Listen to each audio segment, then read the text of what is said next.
नमस्कार उत्तराखंड।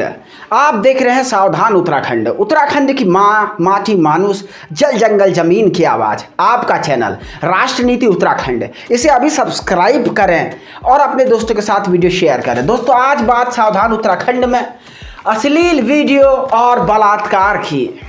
आखिरकार हरिद्वार से एक ऐसी घटना आई सामने जिसने सबको हिला के रख दिया।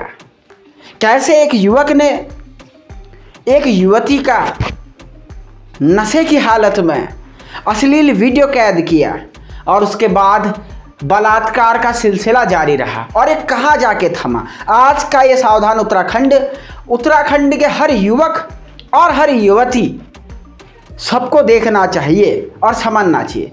दोस्तों, ये कहानी है कनखल हरिद्वार की।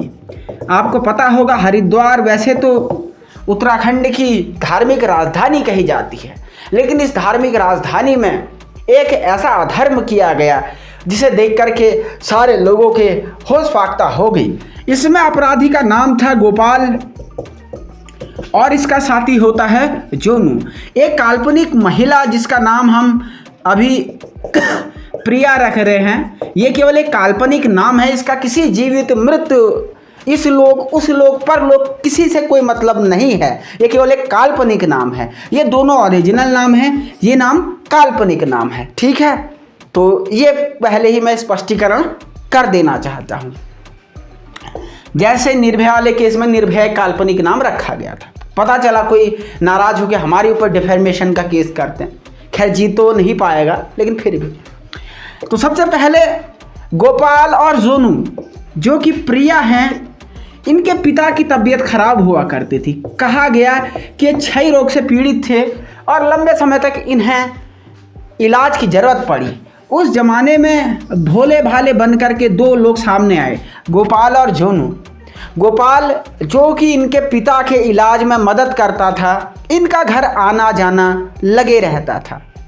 लगातार इनके घर आना जाना हुआ, तो ऐसे में कहीं ना कहीं एक बार के लिए प्रिया के मन में भी इसके प्रति सिंपैथी थी, लेकिन वो सिंपैथी बहुत ही जल्द इसके प्रति नफरत में बदल गई, क्योंकि जब इनके घर आना जाना लगे रहता था, एक दिन जब प्रिया के माता और इनके भाई घर में नहीं थे और पिता की तबीयत जो थी खराब हुआ करती थी, गोपाल एक ड्रिंक लेकर के आता है, कोई पेय पदार्थ लेके आता है और उस ड्रिंक में नशे की गोलियां मिला देता है।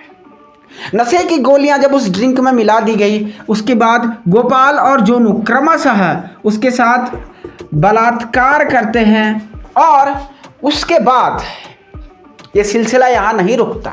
वो इसका एक एमएमएस भी रिकॉर्ड कर लेते हैं, एक एक करके। पहले वो बलात्कार करता है, उसका एमएमएस वो बनाता है, दूसरा वो।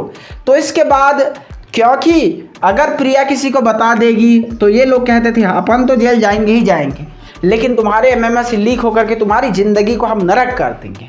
ये घटना अगर वहीं पर समाप्त हो गई होती, शायद इनका राज न खुलता, लेकिन इन लोगों ने लगातार इसे बना लिया जरिया और अब ये रोज रोज शारीरिक संबंधों की मांग करने लगे।